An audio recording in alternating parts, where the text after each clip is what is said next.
पाकिस्तान ने को बेनकाब करने के लिए कि पाकिस्तान एक ऐसे आतंकियों का गढ़ बन चुका है। अब इसको लेकर भारत सरकार ने सांसदों का डेलीगेशन तैयार किया, डेलीगेशन को विदेशों में भेजने की योजना बनाई है। यह डेलीगेशन विदेशों में पाकिस्तान की पोल खोलेगा, पाकिस्तान के झूठ को यहां पर बेनकाब करेगा, सफल ऑपरेशन सिंदूर के बारे में अपनी बात रखेगा, भारत का पक्ष रखेगा, किस तरह से ऑपरेशन सिंदूर सफल रहा इसकी जानकारी भी विदेशों में दी जाएगी।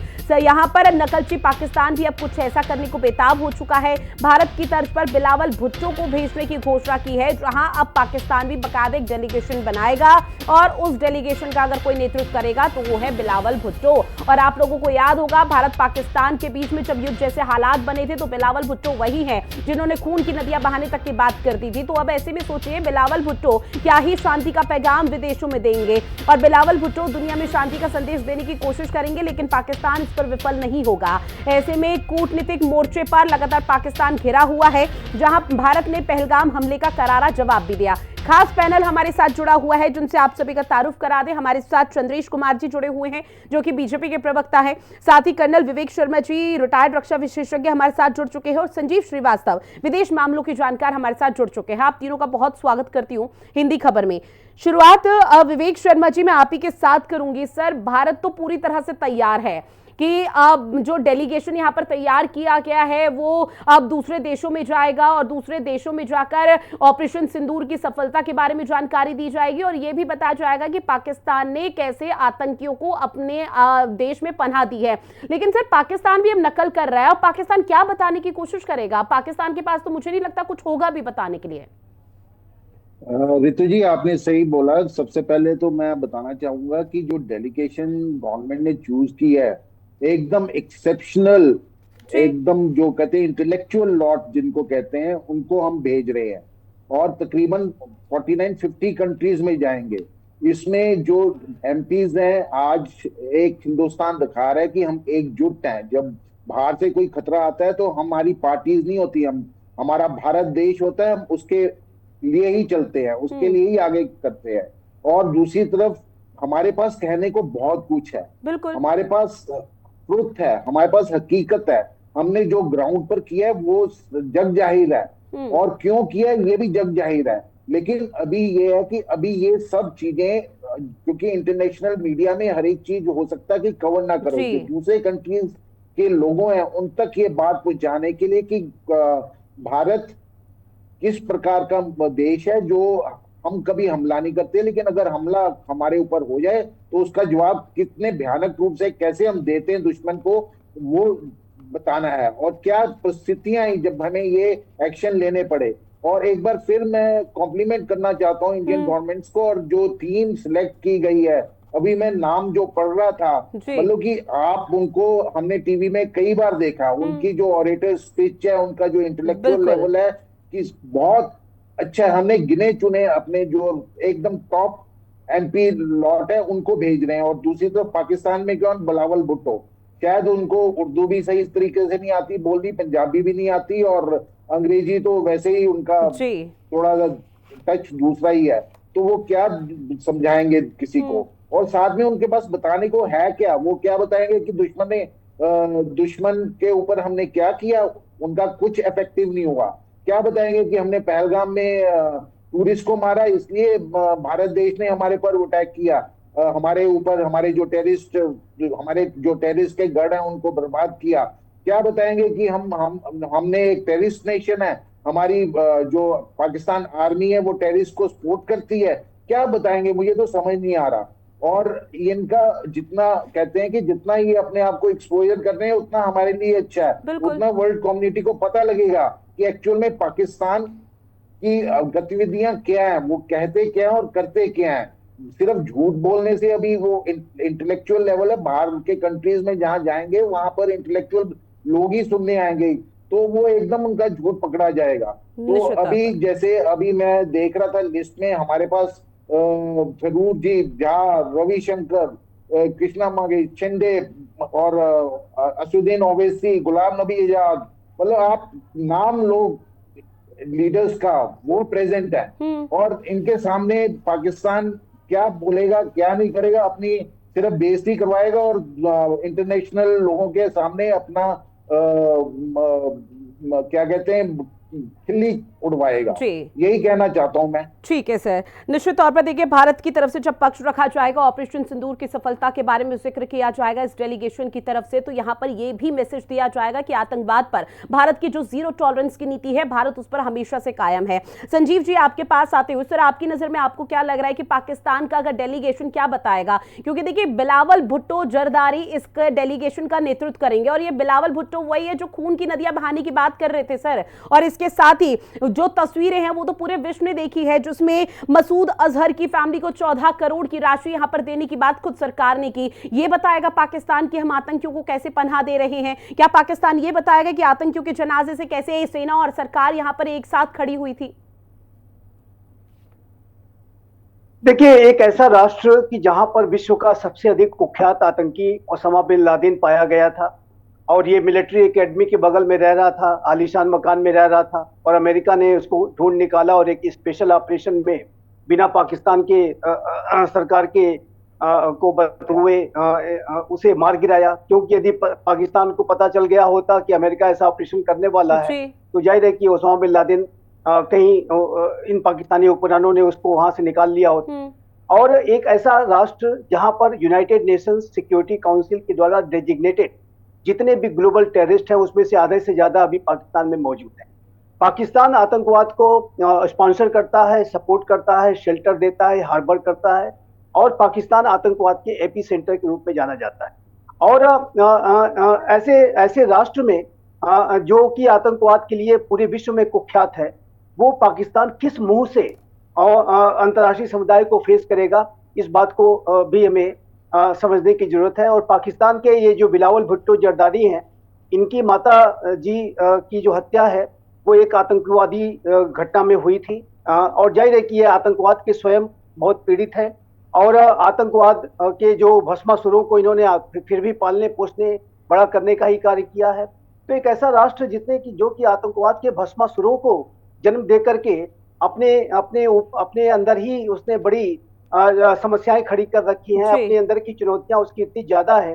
तहरीके तालिबान पाकिस्तान नामक जो आतंकी संगठन है वो पूरे पाकिस्तान पर शासन करना चाहता है, और ये जो पाकिस्तान का ही क्रिएशन है पूरा, जो पाकिस्तान के अंदर अनेक आतंकी संगठन है जो कि अब लगातार महत्वाकांक्षी व्यवहार कर रहे हैं, और वो पूरे पाकिस्तान के ऊपर टेक ओवर करना चाहते हैं। इस तरीके की मंशा वाला पाकिस्तान किस मुंह से जाकर के अंतर्राष्ट्रीय समुदाय को फेस करेगा, ये समझ के परे है। और भारत से उसकी तुलना हो नहीं सकती। भारत की जो गणना है आज विश्व में सबसे अधिक बड़ी क्रेडिबिलिटी वाले राष्ट्रों के रूप में की जाती है। विश्व का सबसे बड़ा लोकतांत्रिक राष्ट्र है, सबसे तेज गति से बढ़ती हुई मेजर इकोनॉमी है, नापकी शक्ति संपन्न है, सामरिक रूप में महाशक्ति का स्टेटस है। अभी आपने देखा कि हमने क्या पाकिस्तान के अंदर बड़ी मिलिट्री स्ट्राइक करके दिखा दी, और अभी तो ये ट्रेलर था। अभी तो अगर पिक्चर वो देखना चाहेंगे तो जब पिक्चर दिखेगी तो संभव है कि पाकिस्तान का अस्तित्व भी ना बचे। तो ये जो सारी सिचुएशन है वो पाकिस्तान को बेनकाब करती है। एक ऐसा राष्ट्र जिसके की जनरल ने एक तकरीर दी जिसमें ये बताया कि हिंदू और मुसलमान कैसे अलग अलग हैं, भारत पाकिस्तान कैसे अलग अलग हैं, कभी एक नहीं हो सकते। और जिस तरीके से उन आतंकियों ने पहलगाम में जो एक हिंदू और मुस्लिम कम्युनिटी के सदस्यों को सेग्रीगेट करके अलग अलग करके हिंदू कम्युनिटी के लोगों की हत्या की, वो जाहिर है कि जनरल मुनीर के पूरे इम्प्रिंट्स उसमें दिखे। तो एक ऐसा राष्ट्र जो कि आतंकवादी घटना को उसने इतनी बड़ी साजिश को अंजाम दिया है, किस मुंह से जाकर के वो डिफेंड करेगा, क्या डिफेंड करेगा, क्या बातें रखेगा, और कौन उस पर भरोसा करेगा। और जैसा कि मैंने बताया कि ये आतंकवाद का एपी सेंटर है ये राष्ट्र, और जो बिलावल भुट्टो जरदारी है स्वयं उन्हीं आतंकियों से पीड़ित है। तो ऐसे में जाहिर है कि वो इसके बावजूद भी जिस तरीके से आतंकी घटना को कैसे वो सपोर्ट करेंगे, किस तरीके से वो कहेंगे कि जो है भारत ने सारे सबूत तो पहले भी दिए हुए हैं, पहले बड़े से मोटे मोटे डॉजियर्स 26/11 के संसद के हमले के इत्यादि इत्यादि पहले से मौजूद है। पहलगाम के भी जो अनेक सबूत भारत अब अंतर्राष्ट्रीय समुदाय को पेश करेगा। तो ऐसे में ये जो पाकिस्तान का इंफॉर्मेशन वॉरफेयर के माध्यम से भारत को घेरने की जो साजिश है उसको भी परास्त करेंगे, उसके ऊपर भी विजय हासिल करेंगे। ये डिप्लोमेटिक स्ट्राइक है। ये जो भारत का डेलीगेशन है ये एक डिप्लोमेटिक स्ट्राइक है। अभी मिलिट्री स्ट्राइक तो हमने की है, पहले भी एक बड़ी डिप्लोमेटिक और इकोनॉमिक स्ट्राइक कर रखी है सिंधु जल समझौते को स्थगित करके। तो भारत का जो पहलगाम के बाद जो रिस्पॉन्स है वो कॉम्प्रहेंसिव है, जो कि हमारे प्राइम मिनिस्टर श्री नरेंद्र मोदी ने कहा था, बहुत स्पष्ट रूप से कहा था कि पाकिस्तान ने कल्पना भी नहीं की होगी कि हम किस तरीके से इसे रिस्पॉन्ड करेंगे और बिल्कुल सर। और देखिए पाकिस्तान इसको देंगे, किस तरह से बौखलाया हुआ है, उसके इन देंगे। तमाम रिएक्शन और इन हरकतों से समझा जा सकता है। डिप्लोमेटिक स्ट्राइक को लेकर भी मैं आपसे सवाल पूछूंगी, लेकिन एक खास मेहमान और हमारे साथ जुड़ गए हैं प्रोफेसर रंजीत मिश्रा जी, जो कि कांग्रेस के प्रवक्ता हैं। सर आपका भी बहुत स्वागत करती हूँ हिंदी खबर में। उससे पहले चंद्रेश कुमार जी आपके पास आऊंगी मैं। चूंकि देखिए डेलीगेशन भेजने की तैयारी हो रही है, 21-22 मई को लगभग सभी तस्वीरें क्लियर हो जाएगी पाकिस्तान को बेनकाब करने के लिए जो भी यहाँ पर बड़ा एक्शन लिया जा रहा है, ऑपरेशन सिंदूर की सफलता। लेकिन सर सवाल ये है कि दूसरे देशों से तो हमारे जो ताल्लुकात हैं वो बहुत अच्छे हैं और पूरा विश्व जानता है, और जिस तरह से अभी भारत और पाकिस्तान के युद्ध में यहाँ पर कई देशों ने भारत का समर्थन भी किया था और पूरा विश्व जानता है कि किस तरह से पाकिस्तान ने यहाँ पर आतंक को पनाह दी है। तो ऐसे में समझने की कोशिश ये है कि डिप्लोमेटिक स्ट्राइक की आखिर जरूरत क्यों आ पड़ी है हमें। देखिए, यदि directive principle of state policy आप पढ़ें तो आर्टिकल 1551 में ये सीधे मेंशन है कि भारत इंटरनेशनल पीस और सिक्योरिटी को प्रमोट करेगा। पहलगाम आतंकी हमले के बाद ऑपरेशन सिंदूर चलाया गया। ऑपरेशन सिंदूर के तहत एक तरह से देखा जाए तो पाकिस्तान को नेस्तनाबूद किया गया, उसके आतंकी ठिकानों को बर्बाद किया गया और खुलकर पाकिस्तान की सेना और आतंकी संगठनों के बीच जो वहां साठगांठ है वो दुनिया के सामने निकल कर आई। यह हमारी एक बहुत बड़ी जीत है, लेकिन बात यही खत्म नहीं हो जाता। पूरी दुनिया आतंकवाद को लेकर अलग अलग बयान समय समय पर देती रही। आज ये वक्त आ गया है कि दुनिया ये तय करे कि वो आतंकवाद के साथ है या आतंकवाद के खिलाफ है। भारत ने आतंक के खिलाफ एक मुहिम छेड़ी है और हमारे शस्त्रों के प्रदर्शन को भी लोगों ने देखा, अब हमारे शास्त्र को भी देखेंगे। हमारे डेलीगेट्स दुनिया के अंदर जाकर ये बताएंगे कि दुनिया के अंदर आतंक का पनाहगार यदि कोई है तो पाकिस्तान है। यदि किसी देश की सेना आतंकी एक्टिविटी करती है तो पाकिस्तान है। और सबसे महत्वपूर्ण बात यह है कि वहां की सेना के दमन के कारण पाकिस्तान के आम नागरिक दुखी हैं, आम नागरिक पीड़ित हैं और पाकिस्तान के अंदर वहां के सेना लगातार मानवाधिकारों का उल्लंघन कर रही है। तो सिर्फ भारत ही पीड़ित नहीं है, पाकिस्तान के कृत्य से पाकिस्तान के लोग पीड़ित है। दुनिया के सामने ये जाकर हम बताएंगे, दुनिया के राष्ट्रों का हम समर्थन जुटाएंगे। और ऑपरेशन सिंदूर अभी बंद नहीं हुआ है। ऑपरेशन सिंदूर कुछ दिनों के लिए स्थगित है और दुनिया को सच्चाई बताकर पाकिस्तान का हम वो हश्र करने जा रहे हैं कि दुनिया में अब कोई देश आतंकवादियों को पालने के बारे में सोचना तक बंद कर देंगे। एक बात और मैं जोड़ना चाहता हूँ, ऑपरेशन सिंदूर की कार्रवाई के बाद सिर्फ पाकिस्तान बेनकाब नहीं हुआ है, भारत के सैन्य ताकत से दुनिया परिचित हुई है, हमारे स्वदेशी हथियारों का लोहा दुनिया मानी है और अमेरिका और चाइना का जो डिफेंस मार्केट है वो ध्वस्त हुआ है।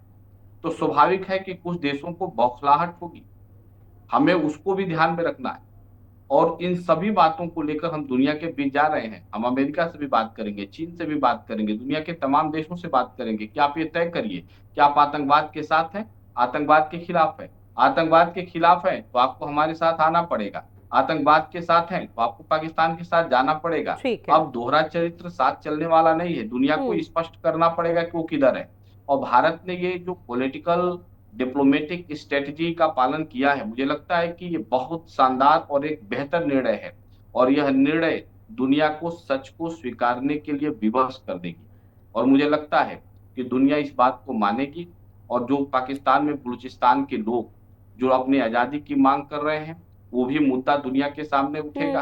खैबर पख्तूनिया के लोग जो अपने उत्पीड़न का मामला लगातार उठा रहे हैं वो भी मुद्दा उठेगा। सिंध की जो स्थिति है वो भी मामला उठेगा और पाकिस्तान न सिर्फ बेनकाब होगा बल्कि ऑपरेशन सिंदूर पीएफओ को भारत में मिलाएगा।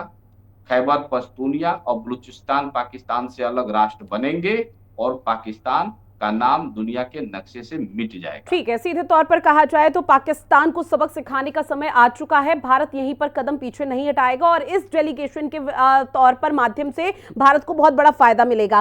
रंजीत मिश्रा जी आपके पास आते हुए, चूंकि देखिए डेलीगेशन को लेकर सर खूब सियासत कल तक हो रही थी, कल पूरे दिन इसी पर चर्चा रही कि किस तरह से कांग्रेस की तरफ से रिएक्शन आ रहे हैं, बीजेपी की तरफ से क्या कदम उठा लिया गया, लेकिन अब डेलीगेशन पूरी तरह से तैयार है। क्या कांग्रेस संतुष्ट है?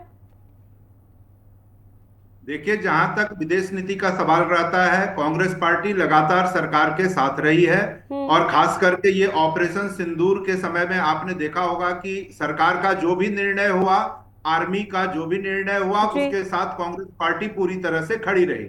जहां तक पाकिस्तान की बात है, देखिए एक बात समझिए कि अगर किसी राष्ट्र ने आतंक को ही अपनी रणनीति बना लिया हो, आतंक को ही अपनी नीति का हिस्सा बना लिया हो, उस राष्ट्र से बात करना तो कठिन है ही। और पाकिस्तान इसका जागता मिसाल है कि उसने दूसरे देशों में आतंक फैलाने को अपना धर्म बना लिया है। तो मुझे लगता है कि वैश्विक स्तर पर उसे अलग थलग करने की जरूरत है। अभी जब ऑपरेशन सिंदूर के समय में उनके यहाँ आतंकियों के ठिकानों पर हमला किया गया, तो आपने देखा होगा कि उनके जनाजे में पाकिस्तान जी। आर्मी के लोग, पाकिस्तान पुलिस के लोग और वहां के नेता लोग सभी शामिल रहे। इससे यह पता चलता है कि पूरी तरह से पाकिस्तान की जो भी फौज है और पाकिस्तान के जो राजनेता है, सबकी मिली भगत आतंकवादियों के साथ है और पूरी दुनिया ने इसे देखा। तीसरी बात मैं ये बताना चाहता हूं कि इंटरनेशनल मॉनेटरी फंड ने जो फंडिंग की है अभी $1 बिलियन की, वो बेसिकली पाकिस्तान टेरर फंडिंग के लिए यूज करता है। तो मुझे लगता है कि दुनिया भर में इस बात को भारत के द्वारा प्रसारित करने की जरूरत है कि पाकिस्तान को किसी तरह की आर्थिक मदद न मिले, और आर्थिक मदद का किस तरह से वो टेरर फंडिंग में यूज करता है, इसे भी एक्सपोज करने की जरूरत है। और जब पाकिस्तान ये कहता है कि कश्मीर का मुद्दा है और कश्मीर पे बात होनी चाहिए, तो बहुत स्पष्ट शब्दों में ये बताना चाहिए कि पाक ऑक्युपाइड कश्मीर पे बात होगी, उसके अलावा और कोई बात नहीं होगी। तो मुझे लगता है कि ये डेलीगेशन भेजा जा रहा है, अच्छी पहल है, और इसमें पाकिस्तान को बेनकाब करने की जरूरत है। और इसमें सरकार को भी किसी प्रकार की दलगत राजनीति से ऊपर आना चाहिए और विपक्ष को भी पूरी तरह से अपने साथ लेकर चलना चाहिए। ठीक है, कल तक जो इस पूरे मसले को लेकर सियासत हो रही थी, वो गतिरोध फिलहाल कम हो चुका है। ऐसे में एक बार फिर से विवेक शर्मा जी आपके पास आते हुए, सर, कूटनीति स्ट्राइक का हम लगातार जिक्र कर रहे हैं और इस डेलीगेशन को जो ये कदम उठाए गए हैं, इसे बहुत बेहतर और सराहनीय कदम मान रहे हैं। लेकिन सर, कूटनीति स्ट्राइक की आखिर जरूरत क्यों आन पड़ी है? ये सवाल आपसे ये भी इसलिए भी क्योंकि जब ये कूटनीति स्ट्राइक होगी, डेलीगेशन वहां पर जाएगा और तमाम बातों का जिक्र किया जाएगा, तो उससे भारत को क्या बड़ा फायदा होगा? रितु जी, सबसे पहले तो ये बताना चाहता हूँ, जैसे अभी बताया कि ऑपरेशन सिंधु अभी सिर्फ पॉज है, अभी खत्म नहीं हुआ। अभी इस वक्त हमें जरूरी है कि पूरे दुनिया के देशों को बताना, क्या हम बताना चाहते हैं कि जो हम इंडिया की पॉलिसी है कि एक्ट ऑफ टेरर को एक्ट ऑफ वॉर माना जाएगा, कि कल अगर दोबारा हमारे ऊपर उनके टेररिस्ट कुछ अटैक करते हैं तो हमें पहले ही दुनिया को एक जागरूक कर रहे हैं कि हम इसकी जवाब उनको भुगतना पड़ेगा। दूसरा है, ये दूसरी चीज जो हम बताना चाहते हैं कि जो टेररिज्म, आईएसआई और पाकिस्तानी आर्मी, ये अलग अलग नहीं है, ये एक ही चीज है। ये तीनों एक ही साथ काम करते हैं। तो अगर वो कल कहते हैं कि पाकिस्तानी आर्मी कहती है ये टेररिस्ट ने किया, हमें नहीं पता या हमें पता नहीं, तो वो उस चीज को क्लैरिटी दुनिया को मालूम है। लेकिन जब हमारे जो इंटेलेक्चुअल्स एमपी जो इतने जा रहे हैं, तो वो इस चीज को और जाहिर करेंगे कि ये कमियां हैं पाकिस्तान में। और अगर कल को वो कोई गतिविधि करती है, कोई टेररिस्ट अटैक हमारे ऊपर करता है, तो हमें छूट है। हमने आपको पहले बता दिया है, हम बता रहे हैं कि हम हमला नहीं करना चाहते, लेकिन हमारी जब टेररिस्ट कोई अटैक करेगा तो हम उसको वॉर माना जाएंगे। और पाकिस्तान आर्मी के ऊपर भी उतनी कैजुअलिटीज होंगी जितनी टेररिस्ट के ऊपर होंगी, और आईएसआई के ऊपर भी उतनी होंगी। तो हम अपना जो क्लियर है स्पष्ट करना चाहते हैं। इसी चीज जैसे बताया अभी एक प्रवक्ता ने कि आईएमएफ का जो यूएसए है, इसने अभी $1 बिलियन आईएमएफ का इसको लोन दे रहा है। तो अभी हमने पहले भी देखा है, अभी हमारे जो डेलीगेशन है बताएगी, जब भी ये पैसा आता है, जो भी पैसा है उनको अपनी आवाम की भलाई के लिए मिलता है, अपनी इकोनॉमी को लिफ्ट करने के लिए मिलता है, ये सारा पैसा पाकिस्तानी जनरलों की जेब में जाता है और पाकिस्तानी का डिफेंस बजट इंक्रीज करने के लिए जाता है। और फाइनली जो पाकिस्तान का डिफेंस बजट है वो टेररिस्ट को सपोर्ट करता है। तो अगर जो आपने ये नीति अपनाई है कि हम पाकिस्तान को हेल्प करना चाहते हैं, आप हेल्प नहीं कर रहे ये पैसा देकर, आप पाकिस्तान के टेररिस्ट को हेल्प कर रहे हो, पाकिस्तान आर्मी टेररिस्ट आईएसआई को हेल्प कर रहे हो कि ये ये जो की दोबारा ये बाकी देशों में जाके टेररिस्ट गतिविधियां करे। ये चीजें क्लियर करना बहुत जरूरी है। और साथ में एक और था जो अभी जैसे जो यूएसए के प्रेसिडेंट ने भी कहा कि मैंने दोनों कंट्रीज को बोला है, तो ये क्लियर करना जरूरी है कि जो कश्मीर का इशू है ये बायलैटरल तरीके से ही सॉल्व होगा, और उसका सॉल्व का यही है कि जो हमारा पाकिस्तान ऑक्यूपाइड कश्मीर है उसको हमने वापस लेना है।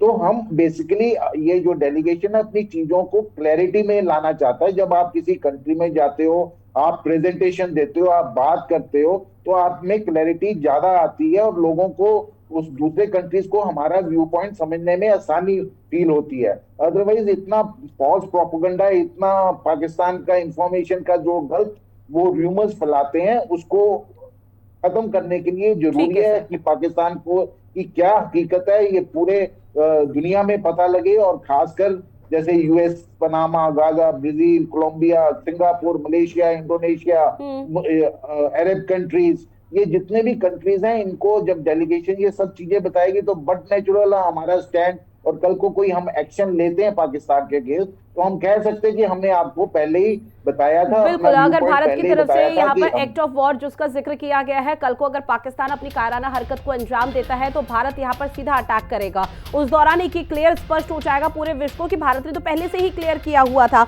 ऐसे में एक आखिरी रिएक्शन में आपसे लूंगी संजीव श्रीवास्तव जी, घर के अंदर चाहे 4 बर्तन भी क्यों ना हो, वो आपस में अगर रहेंगे तो निश्चित तौर पर आवाज होगी, लेकिन जब बात बाहर की आती है, चाहे घर के अंदर कितनी भी लड़ाई हो जाए, लेकिन जब बाहर अपने आप को प्रेजेंट करने की, अपने परिवार को प्रेजेंट करने की बात आती है तो वो पूरा एकजुट रहता है। इससे एक बहुत बड़ा मैसेज न सिर्फ पाकिस्तान बल्कि पूरे विश्व में जाएगा किस तरह से भारत इस वक्त एकजुटता के साथ जीरो टॉलरेंस की नीति आतंकवाद पर अपना रहा है। जी निसंदेह, ये आपने बिल्कुल सही कहा। भारत का ये जो मैसेज है वो बहुत स्पष्ट है कि आतंकवाद की इस लड़ाई में आज का ये जो नया भारत है संगठित है, पूरी तरीके से एकताबद्ध है और संकल्पबद्ध है, और अपने पक्ष को भारत बड़ी ही स्पष्ट तरीके से अंतर्राष्ट्रीय समुदाय के सामने रखेगा। और पाकिस्तान ने जो पहलगाम की आतंकी साजिश रची उसमें भारत के डिफरेंट संप्रदाय, हिंदू मुस्लिम कम्युनिटी के बीच में वैमनस्य को बढ़ाने की भी साजिश थी, और एक घृणा हिंसा का वातावरण बनाने की एक साजिश थी। तो ऐसे में पाकिस्तान को इस तरह से भी जवाब देना जरूरी था कि चाहे भारत में हिंदू हो, मुस्लिम हो, क्रिश्चियन हो, सिख, ईसाई हो, जितने भी कम्युनिटीज हैं, सभी इस आतंकवाद की लड़ाई में एक हैं और एक सुर में और एकताबद्ध होकर के वो इस आतंकवाद का मुकाबला करेंगे और उस पर विजय हासिल करेंगे। तो ये मैसेज बहुत ही लाउड एंड क्लियर जाएगा। पाकिस्तान जाहिर है एक बार फिर से उसके जो मंसूबे हैं और बेनकाब होंगे। बिल्कुल, पाकिस्तान चाहे कायराना हरकत को अंजाम दे या जो उसकी मंशा मंसूबे हैं वो किसी भी तरह से उसमें कामयाब ना हो पाए, भारत पूरी तरह से एक्शन मोड में है। और अब जो उन डेलीगेशन के माध्यम से किस तरह से अपनी बात रखी जाती है अंतर्राष्ट्रीय स्तर पर, ये देखना बेहद महत्वपूर्ण रहने वाला है। बहरहाल आप सभी मेहमान हमारे साथ जुड़े, इस महत्वपूर्ण विषय पर चर्चा की, उसके लिए आप सभी का बहुत शुक्रिया। और खास पेशकश में इतना ही। देश और दुनिया की बड़ी खबरों के लिए आप बने रहिएगा हिंदी खबर के साथ। नमस्कार।